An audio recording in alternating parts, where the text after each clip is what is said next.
sex crimes and sex trafficking more. What does it take to address this? It will require preventive strategies. It will require rescues, rehabilitation, reintegration safely and in a well regimented manner, and policy advocacies.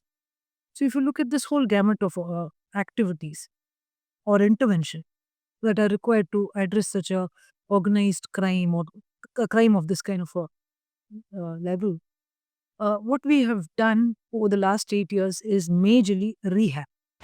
Even if the Sarkar shows tremendous political will, right, it will still require the community to play its role.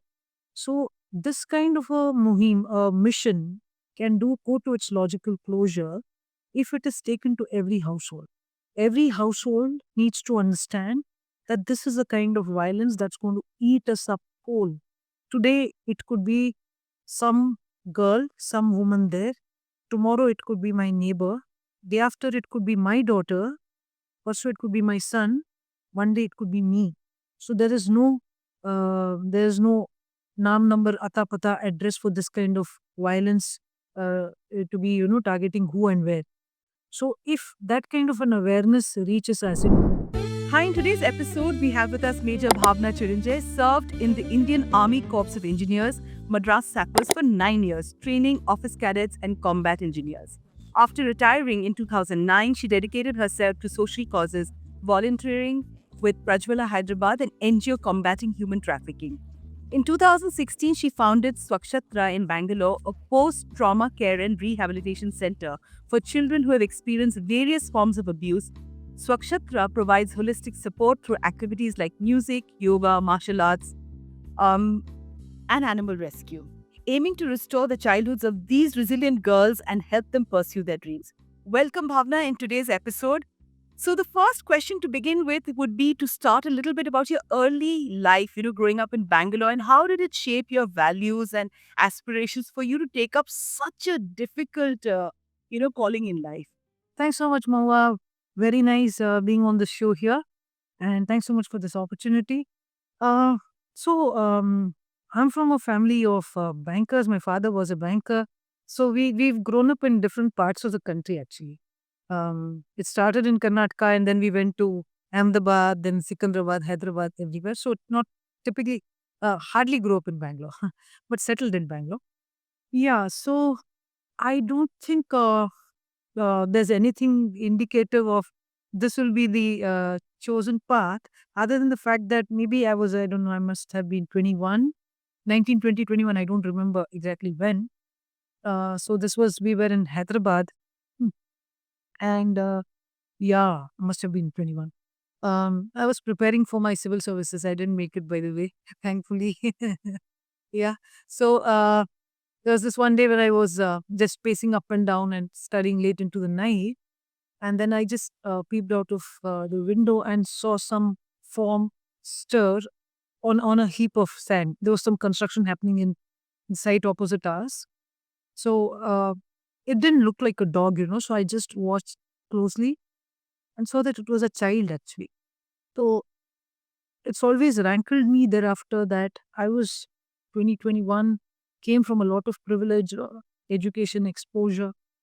The best I could think of at that point in time is my younger sister and we stepped out to give this child a blanket. That's the best we could do. We thought we could think of doing. So we just tried to drape this. So this child was sleeping on that heap of sand in that wind shadow that is formed when kind of pile up sandbags around sand. So in that kind of a wind shadow, this little one is crouched and sleeping like a dog would. So we tried to drape him with that old blanket, and he woke up with a start. I don't remember his face or form or anything, but I just remember the emotion it invoked in me. That one singular suggestion that I got at that point in time was no child should be this scared, out in the cold, out in the open, all by himself, herself. So I think at that point in time, somewhere I knew that this will be my retirement plan. Like I said, I was preparing for civil services those days. So after I joined the army, also, this was supposed to be my retirement plan, child protection. That's how I got into child protection. But how we got into this space of anti-sex crimes and anti-human trafficking is largely inspired by the work of another mentor organization and mentor leader. The organization is Prajwala, based out of Hyderabad, that you mentioned, and the co-founder is Dr. Sunita Krishnan, and their body of work and their end-to-end strategies and simply what they do is so phenomenal that when I got an opportunity to see that in 2010, I got hooked completely. So brought this Kira back to my friends. Majority of them were ex-services, and we brought in some other people from the civil who had a little bit of understanding of the child space, and that's how we started Social 2016. So, just for our listeners, Bhavna, what inspired you to join the Indian Army and then, of course, later work in the field of child protection and anti-human trafficking? Just for our listeners, if you could just tell us how, the entire journey, it would be very, wonderful to know this. Indian Army, no? Okay, no, I wanted to join the Air Force. It's all like, I wanted to do that, but this happened. So I wanted to join the Air Force actually and fly, that whole thought. Um, fly, and those days, nobody in the fighters, but I did not come from a family or a background that understood the services. So I thought I need to fly. I want to become a fighter pilot, but I was too short for it. So that's how Indian Army happened, and I'm so glad.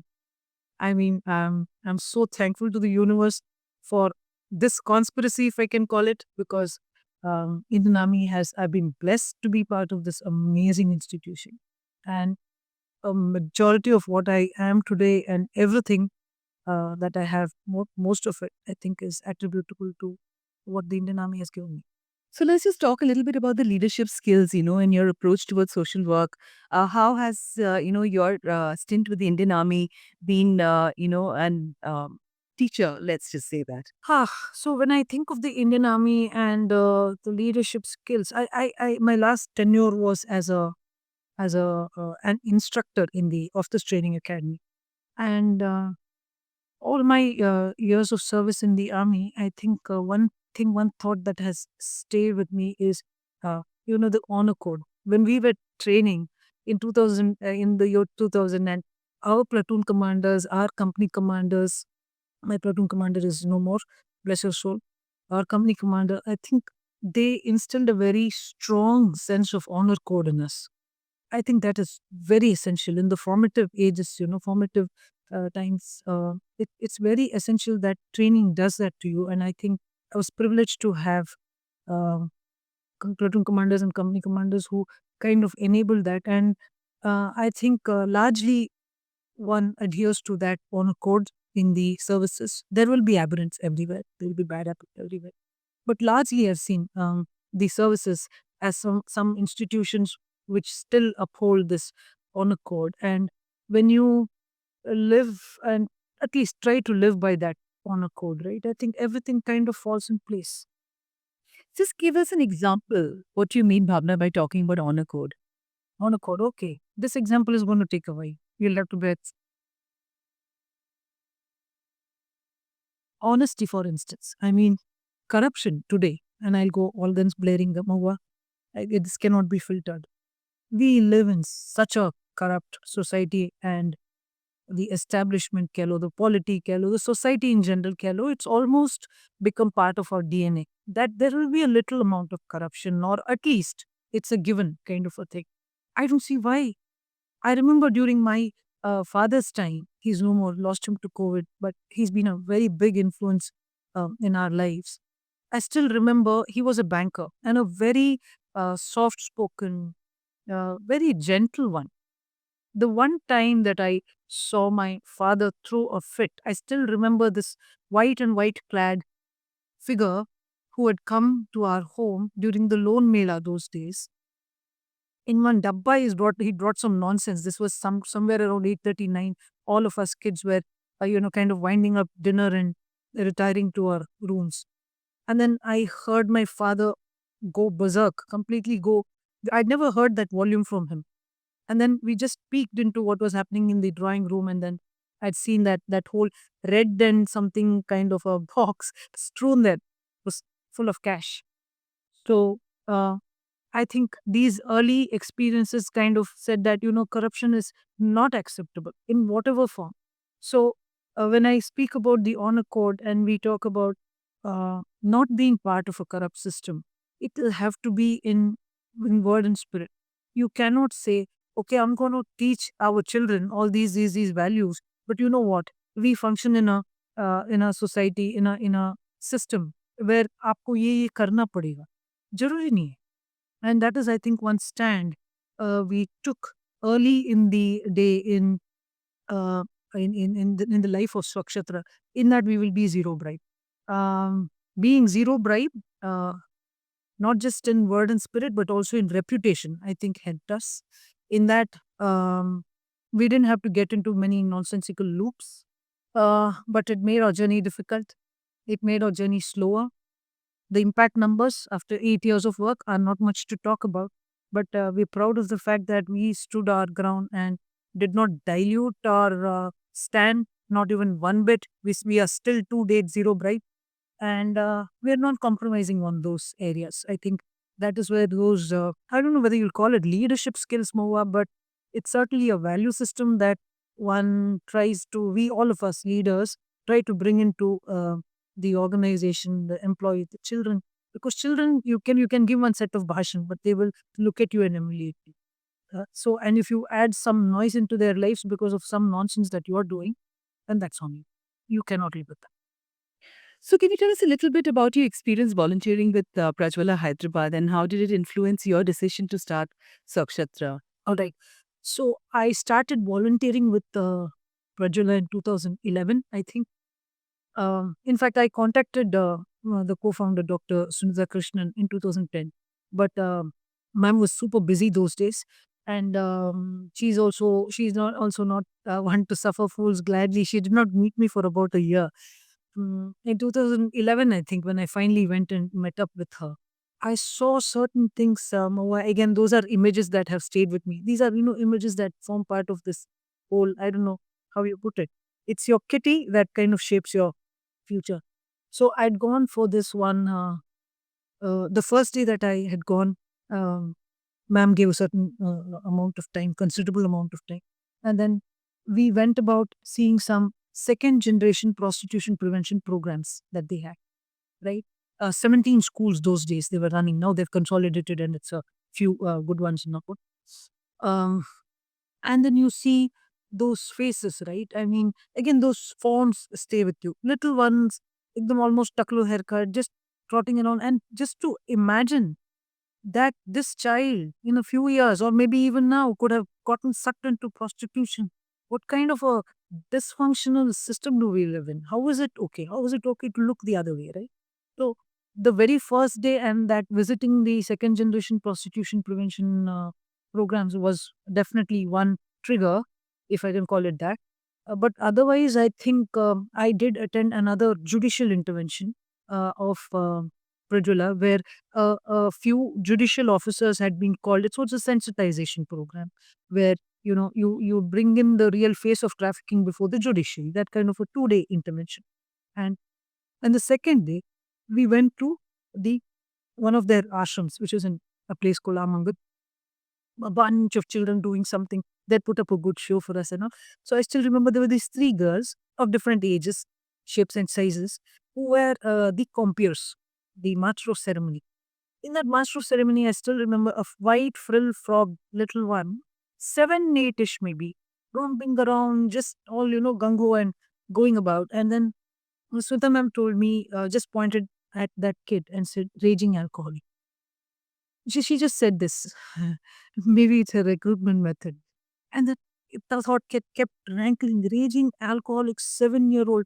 And now it is all like, oh, we have now that one understands little bit. And by the way, knowledge wise, I'm not there at all anywhere. But with whatever little bit I understand, it shouldn't have been so much of a surprise. But I was coming from so much of a different world. So that raging alcoholic pointing at a child and saying that kind of kept rankling. And later on, I caught up with ma'am and asked why. So here's what I heard that, when children are, that was a child who was rescued from child pornography. mm.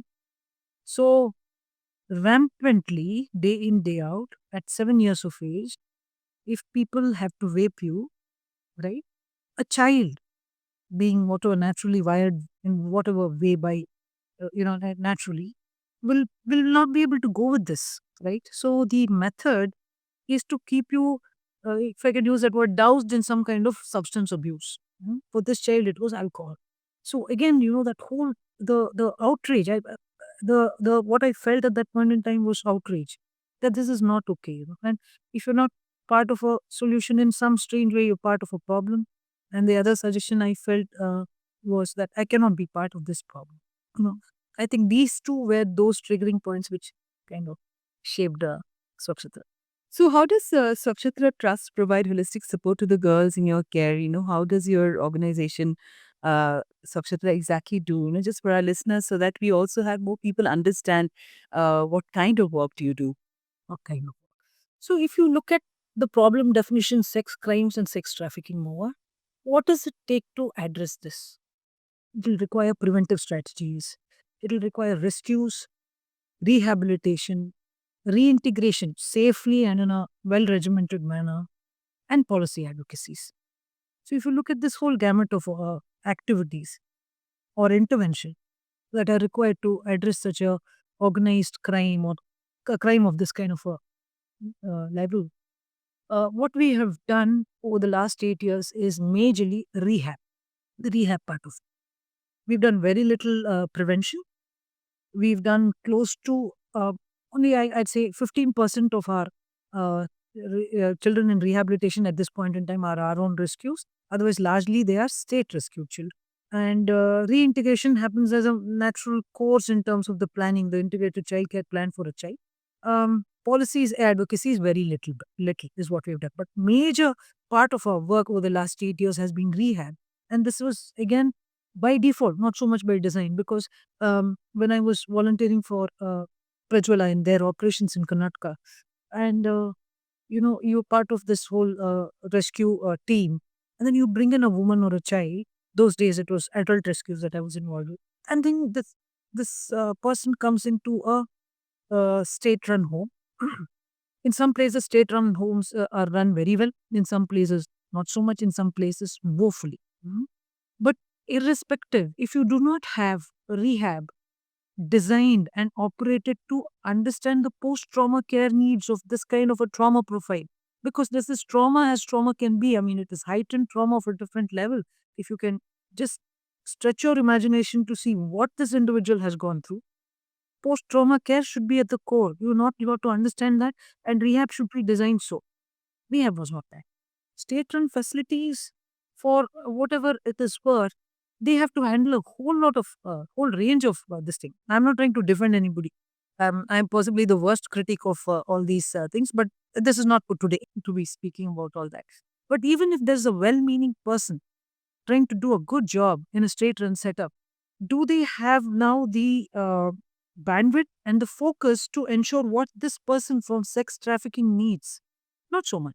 So even as a layperson, it was very clear to me that even before you go into rescues, you got to figure out rehab. Got to have that space with a lot of healing enablers.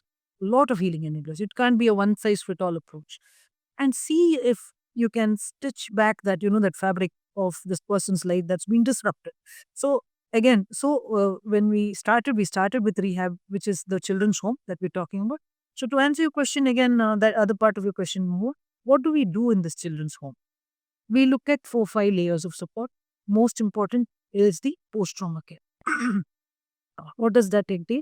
It entails both conventional and unconventional methods, some covert methods, if I can call it that.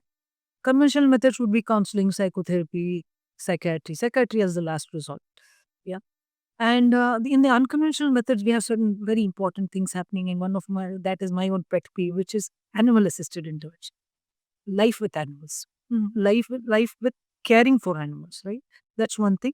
And the other is bring in a whole lot of activities which can um, add positive layers to this child's self image.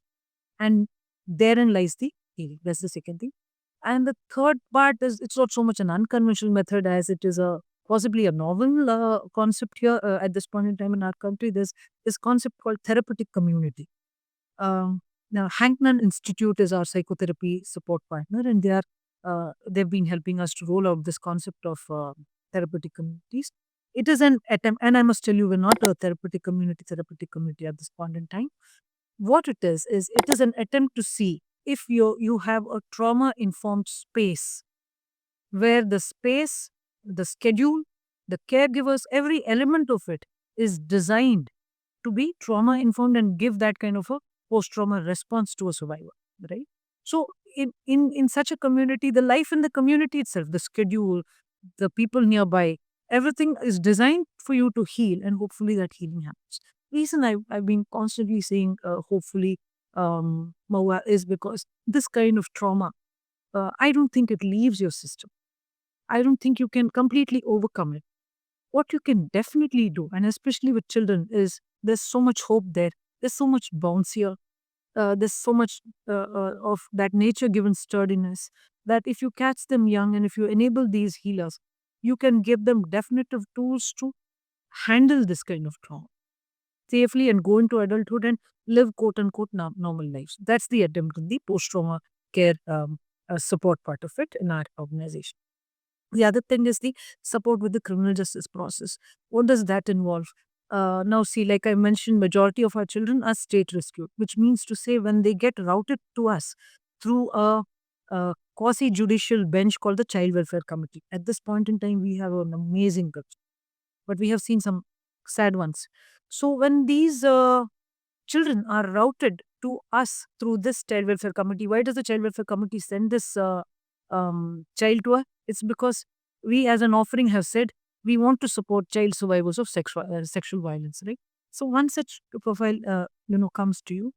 Um, in the criminal justice process, what is it that is required? Now you have to go through that entire, court system, and maybe a little bit of handholding with the investigation of the police and everything, right? So how do we do that? So we have again partners in I Pro Bono is a organization, and Alternative Law Forum is the other organization, and we have some very amazing advocates, individuals who are doing the practice by themselves, who are always there when for a and how this works is we work with the prosecution. The public prosecutor is the one that fights this case for you. So now our lawyers, through these pro bono setups, they assist the public prosecutor, and the aim is to try and make convictions happen. Again, very sadly, convictions in our country is a woeful state. In state of Karnataka, it's even more pathetic. So there's so much of work to be done out there, so that can we work in collaboration with the police, with the prosecution, and see where are the loopholes. In is there anything that is being missed out in the charge sheeting, etc., etc. Kind of plug that loophole and try and make these convictions happen, because that's very important. At already what we are doing is very reactive. At least what we are doing in the rehab part of it. So if we keep these crimes keep happening, you go through the same very loops, and then conviction doesn't even happen. The bugger goes again, and what the statistics show is that these people, if it is child sexual abusers or pedophilia, they are repeat offenders. So when you let go of one, you're possibly risking another 100. So on the other side of it, when you ensure conviction and offender, you're saving those many kids. So that's one other attempt through the criminal justice process. The third layer is the skilling layer, which is education is just one part of it. It's basically trying and seeing if we can give this child realistic marketable skills, because there's only a certain percentage of our children, maybe 35-40%, that are mainstream education ready, coming from such profiles and backgrounds where they have larger worries. That somebody sold you, somebody in your own household has abused you, etc., etc. So education is the last of their luxury. So while those, say, 35-40% of the children end up going to mainstream schools, we have children going to mainstream schools and colleges. We have children doing law courses, all right. But the majority need is in what is known as bridge education, which is basically an attempt to bring an out of school child like us back into the folds of mainstream education through the NIOS route, National Institute of Open Schooling, Open Basic Education route. So we have our in-house um, this thing bridge endeavor called Setu, and our leader, one of our leaders, Komal Mohan, she leads the Setu initiative. And in Setu, we also have the vocational training part of it, which is basically to try and see if can we give them some marketable skills, because the opportunity window with these children is very less more. So if a child comes to you, we start, the clock starts ticking, because some children may have short-term institutional support needs. Some may have long-term. With those, we have the luxury of time. With these ones which have short-term institutional support needs, what's the best that you can do with that 2 years, 3 years, 1 year that this child is with you is what we try and see. So vocational training in tailoring, basic computers, beautician course. We're trying to add electronics also to that. So this is what we do in the rehab part of it: the skilling, the post-trauma care, support with the criminal justice, and like I mentioned, as part of the post-trauma care, there's a whole lot of activities. So it's a happy, busy place. So this is so intense, Bhavna. And how has working with survivors, and abuse and trafficking just changed your perspective to life? Because even listening to you, I mean, uh, I keep wondering as to probably I'm really in the luxury of my own home, not even knowing what's happening outside. And there would be, I would be so jaded. How has that, how has it made you look at life? Two, three ways to look at it, Moa, actually. Uh, if you come to our place, right? So it's not a place where there are children moping around and nothing. They're all very bouncy, running about and everything. So it sets you thinking. Constantly, I've asked myself this question, especially with some of them who come from, sometimes I ask, what else could have gone wrong in this little one's life? Everything that you can possibly imagine is gone. Being sold by your own birth parents, being raped by your own birth father, being, your own birth mother abetting that and all that. It's unimaginable for people like us who come with a, with a kind of privilege. But I've constantly asked myself that question, and I think I'm a very courageous person. But when I ask myself this question, what would you have done in this child's place? Possibly, the most positive thing I could have done is maybe, buddy, finish the trafficker or somebody finish the abuser. But the kind of bounciness that these children are showing, right? And bounciness, Noah, in very, you can see the real essence of that in the subtleties. If this child can kind of trust another person, can love another person, can love an animal, can treat an animal right, these are indicators that this individual has allowed herself to heal. That in itself is, courage of a different level. So these children come with, and I see so many of them. Very, that's the fun in working with children, versus the adults. I think there's so much more you can hope for, because the damage, possibly you've caught them young in the journey of in the trauma journey. So these are unbeatable little ones, and it's such a privilege that the universe has let us be part of their lives and see their journeys. And let me also tell you this, Moa, all journeys are not, all these journeys, even after coming into rehab, they're all not hunky dory. There will be relapses. There will be the usual adolescent things that will come into picture. But net, if you see, on an average, the way these children are responding to rehab is such a privilege to watch, and then it kind of uh, puts everything in perspective. You are not worried about. I served for a while, and okay, after Indian Army, I was part of a MNC, served there for a bit. So there, the concerns I would hear would be AC ठीक नहीं है आज. Having come from the forces, I would then also, kind of very snobbishly give a smirk कि अरे आपको क्या पता है एसी के बगैर कहाँ इतने टेम्परेचर्स में वो जवान उधर खड़ा है. So all those things happening in the background in my head. But this cut to from those concerns and those kind of to what these children are achieving, and them making such a courageous journey, and this thing, right? It's such a privilege to watch. So I'm very rarely bummed out in Swakshatra. Yeah, but that happens to me in the animal space. I see animals in distress. It starts a different loop in my head. So I understand where your question is coming from. So to simplify it, does it get me into a vicarious trauma loop? The trauma of our children? No.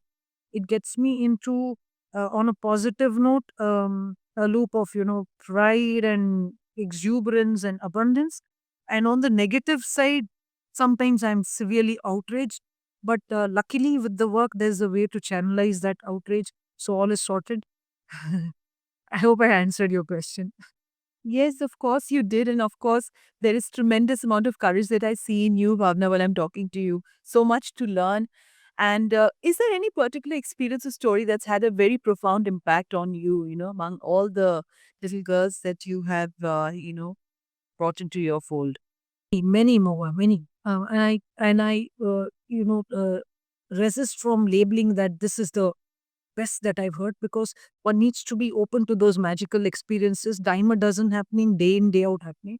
But one of the first experiences that I had, let me share that with you. So there was this one kid that, one of our early rescues, we'd brought in her, and I asked her, "What do you like to eat?" She said, "Food." As simple as that, you know. So I understood how basic, in terms of, it's gut wrenching to imagine that a 9-year-old, what's your favorite food? From there, just to put 3-4 months into being with us, the child was supremely naughty, supremely naughty. And in rehab, now you have to be everything. You have to be, at some point in time, their mother, you have to be their father and be a disciplinarian, you have to be the ayah and everything.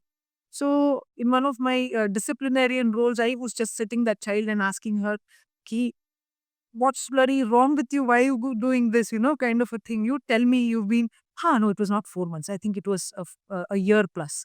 Yeah, she had spent considerable amount of time, and she was the naughty one, and people who come after her are holding up. This one is not holding up. So I sat her down and I'm just giving her a piece of my mind. And I said, what have you achieved in the last whatever time period? Let's assume it is 1.5, 2 years. So beautifully, that little one told me in Kannada, she said, ಒಳಗಡೆ ಇದ್ದಿದ್ದನ್ನ ಆಚೆ ಹಾಕಿದ್ದೀನಿ. Whatever was inside, I put it out. It was such a, I don't know whether any adult could have articulated better, about healing, because it was very obvious the child is in a healing path, and that is why she's gotten so naughty and everything. So in one sentence she kind of shut me up. I just with my role from there, the disciplinary role मैंने थोड़ा उस दिन switch किया. Yeah, that was one of the moments. And the other moment was, I was speaking to another child, again one of our early kids only. And so she was trying to tell in her broken Hindi. So she said कि मुझे सपना आया, यहाँ आने के बाद मुझे सपना आया, यहाँ आने के बाद मुझे सपना आया. So I thought कि अच्छा, you've come here and उसके बाद आपको मतलब एक एक दिन सोते सोते आपको एक सपना आया, kind of thing. I was thinking it is that. But what she was trying to articulate was that I can dream now. Then she went on to say, she's from one of those tribal areas of the eastern part of the country. So she said ki I never, in our village we don't dream ki ye banna hai, wo banna hai. But now I can dream. So that's the other beautiful experience, that this child, despite all those hardships and that kind of exploitation and this thing, could actually have the courage to dream. So again, taking it back to your earlier question, it's an endless loop of, how do I say that? It refuels you on a day-to-day basis. If and you should be conscious, Moa, not to get into that vicarious trauma loop, because you can't get uh, cut into the trauma experience part of it. You'll have to process it differently. So if you figure out your own way of processing it differently, right, it's an amazing cloud9 journey. So, what does public awareness play, in combating child trafficking and abuse? And, how can our listeners really contribute to this cause? Yeah, हम मुद्दे पे आए हम लोग. Okay, so the kind of if you see the magnitude of this problem, na, Mawa, it's not for even the sarkar to be able to do away with this problem. Forget even a bunch of organizations doing this. So, to my myopic understanding, also in this space, the sheer numbers involved, the sheer interfaces with various aspects of our system, right, involved. Even if the sarkar shows tremendous political will, right? It will still require the community to play its role. So this kind of a muhim, a mission, can do go to its logical closure if it is taken to every household. Every household needs to understand that this is a kind of violence that's going to eat us up whole. Today, it could be some girl, some woman there. Tomorrow, it could be my neighbor. Day after, it could be my daughter. Also, it could be my son. One day, it could be me.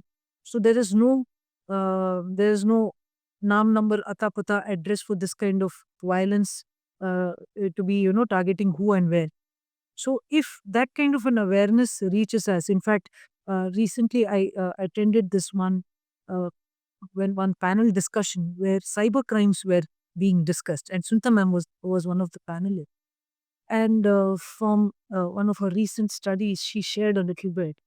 Uh, Nowadays, 10-year-old boys making pornography of themselves masturbating, or making pornography of their classmates in the school. I mean, it is mind boggling what we are hearing. I mean, and with this thing, that this mobile that we plug around everywhere, trafficking is right next to you. It's not even at your doorstep. It's there where you put it on your bedstand, right? Nightstand. It's just right there with the cyberspace. Trafficking is all pervasive now. Sex crimes are all pervasive. One is the all pervasive nature of what electronics and social media and the internet has done to this space. The other part of it is that it's now become, it's now changed its shape and form, and it's constantly mutating, if I can put it that way. I don't want to make it, bum everybody out, but that's the fact of the matter. That if I can give you an example, one bacha is bloody playing some game, right? You have all these online games and all, na? And then there is a little bit of a bait there that, uh, uh, you do need a loan to play this or whatever. And in that, the boy takes the bait, and it's easy. It's very easy. You don't need all those checks and balances to get hooked to that. Once he is there and he starts winning, initially there's a winning streak, and then he's in a debt streak. So now, how does he pay off this debt? He has to make all this pornography. So uh, now we cannot say that there's a certain socio-economic strata that is vulnerable.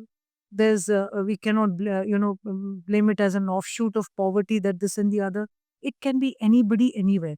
So if people are actually made aware of this, and the other part, Mawa, if men, when I say men, if users of prostitution, I firmly believe this because my some of my best friends are men. So I feel that if these people knew what is the journey of that service that they are buying, because some more often than not, it's just matter of fact, that okay, it's another service that you're buying. You came of age, you hit your puberty. Now it is uh, your right, and you got to bloody get your I'll just leave it at that. Yeah. So, if the buyers of sex, I firmly believe, actually understood the journey of that service provider, the real journey, and mind you, it's very beautifully kept hidden from the Amjanta. What is that journey? In the garb of, my skin just crawls when I hear this, world's oldest profession or what? What profit? What profession can have this kind of a collateral damage? Okay, occupational hazard. How can it be? A person in prostitution, four major reasons for death: um, drug overdose, sexually transmitted diseases, suicide, murder. What's the average life expectancy? 40. Which profession has this kind of occupational hazard? So, if we actually tear it down to bits, if we as citizens, and it does not have to be few organizations, if all of us understand the magnitude of this problem, and in our own little ways first become aware of the reality of it, because there's a whole lot of noise around, going around in terms of harm reduction strategies, condoms for sex workers, etc., etc., and very conveniently missing the larger picture. A significant part of the prostitution happens through trafficked individuals. When I say trafficked individuals, individuals who are co-ed. So people keep talking about the ones who come into this space out of their own volition. And then in the garb, hidden under that is the harm reduction strategies to, kind of, and there's talk of, what is that, legalizing prostitution without even understanding where we can go with this, Moa. I'm not too educated with this, but whatever little bit I can understand, let me just share this with you. In Amsterdam, after they legalized prostitution, in 1 year, trafficking increased by 500%. This is Amsterdam. Just think of India and our systems, our law enforcement, our abadi, and see if you legalize this in our country, what's going to happen. So, all I'm trying to say is, general public, if we become aware that it is not just one other problem of some child hungry somewhere, starvation, that this, it's a problem that is hitting me, it's a problem that's hitting my child today or tomorrow or even maybe yesterday, and I don't even know. If I realize that, and if we take up this thing of, curbing demand, understanding this problem in all its totality, and curbing demand, and step by step, if we can take this up, it will be so much better, because this is not for a few organizations to do. It'll require a revolution, the kind of revolution that addressed slavery in America, that kind of a revolution, a global revolution, if you will, just to begin with in our own communities. If we can kind of start this, it'll be a fantastic start, and that's the only way I feel. What are the long-term goals for Swakshatra and how do you plan to achieve them? So our mission is to engage in end-to-end strategies. The problem definition being sex crimes and sex trafficking, right? So, like I mentioned earlier, we'll have to go heavy on prevention at some point in time, and all these things, this Angreji that I'm talking about, we'll have to find a way to take it to the schools and colleges and communities in a big way, involve more and more partner organizations, involve individuals, involve the state maybe. Um, we want to go heavy on prevention at some point in time, but immediately on the annual, when I say annual, maybe by the last quarter of 2025, we want to go into rescues more. So far, like I mentioned, our rescues have been at best a pull mechanism, as in some information came and we did it. But we want to have an outreach model of rescue to rescue individuals from sex trafficking, and which is why uh, we are commissioning this place called Gaurav Nivas. It's a small piece of land that we've been gifted by a very kind gentleman, Dr. Madhukar. Um, in this piece of land, is albeit a small little one, half-acre piece of land, we want to replicate whatever worked in rehab so far for us. Have a space where there is a home, there's a learning center, there are all possible healing enablers, like go a little bit heavier and bigger on the animal assisted interventions, bring in sports as a healing enabler. In the army, when uh, uh, trauma, this kind of trauma, understandably, there'll be self harm, right? So I always draw that parallel to it. So हम लोग जब train करते थे, and there's a certain bunch of cadets who come, and it's suddenly a lot of stress is on you, right? A lot of pressure from 4:30 in the morning till 10:30, or up and about in 100 different activities, and then there's the strengthening exercises at best. Um, in the nights, so that there's the informal training, there's the formal training, and all that. And some children find it when I say children, it's cadets, find it a little bit much. So when somebody is considering suicide, the popular adage goes like this, कि इतना मतलब busy रखो. And in army it is sleep deprived also, right, during training. So अगर जो कोई सोच भी रहा होगा कि आज सुसाइड करता हूँ, बोले कि नहीं आज सो लेता हूँ, कल सुसाइड कर लूँगा। ठीक है? So, with that kind of an approach, you bring in sports as a healing enabler in a big, big way. Run, let the endorphins get going, just gain that physical confidence and everything. So, have that kind of a healing space in this place called Gaurav Nivas, all in one perimeter fenced space, so that it becomes a one-stop area. Of course, the NMI room, a resident, a nursing assistant, all that. Because at some point in time, when we talk about sex trafficking rescues, we'll have to be ready to handle diseases of the kind of HIV positive kids with TB and all these things. So the whole space has to be geared up for that. So we are putting together this place called Gaurav Nivas, a huge, huge, uh, you know, which we are trying to make happen through various fundraising approaches. So once we have Gaurav Nivas, we'll go into rescues and uh, at some point in time in the future, जब औकात हो बात करने की, then policy advocacies. A little bit of policy advocacies we've done already, but you got to have that. How do I say that? Okay, what else? Now, what kind of support or appeal would you like to make for your organization via this podcast?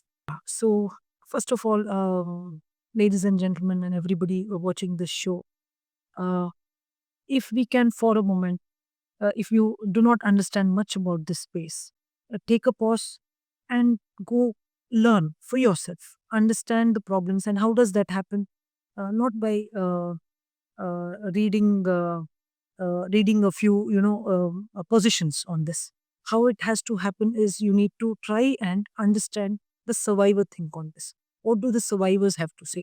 What is the survivor journey? From that kind of an angle, try and understand the space.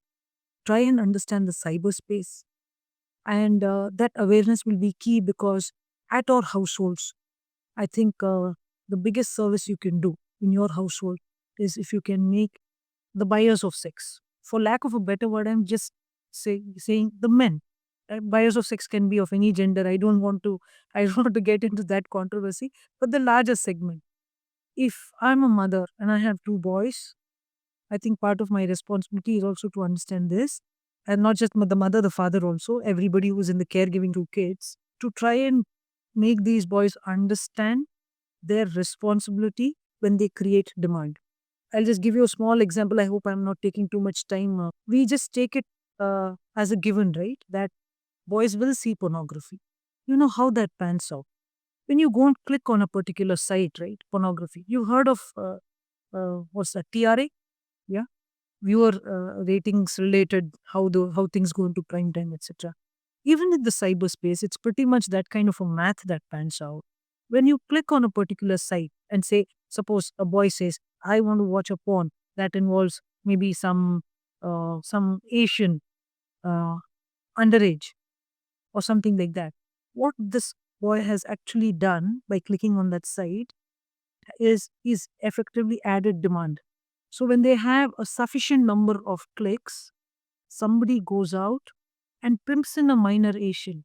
So if our boys, our men understand that with your click, even if you're watching pornography, what not to mention when you go and buy sex, what you're creating with this demand is you're creating a space where a young one, where a lady, where another boy, another gent is being exploited in the worst way possible, worst way imaginable to humanity. The journey of this trafficked person goes, and statistics show it that 12 is the average age when a female comes into prostitution. So there can be the 3, 4, 5, 6, 7 year olds, there can be the late 20-year olds. So for this person, because of your demand, you've brought this person into prostitution, and this person will get, forget the initiation and all that, the jingbang is all there in the public domain. This person, for the next few years in her life, will get raped maybe 10 to 15 times minimum in every day. So if we make our boys understand this and curb the demand, and I'm sure if men understand this, a significant percentage of them will not buy this service. Maybe I'm too naive.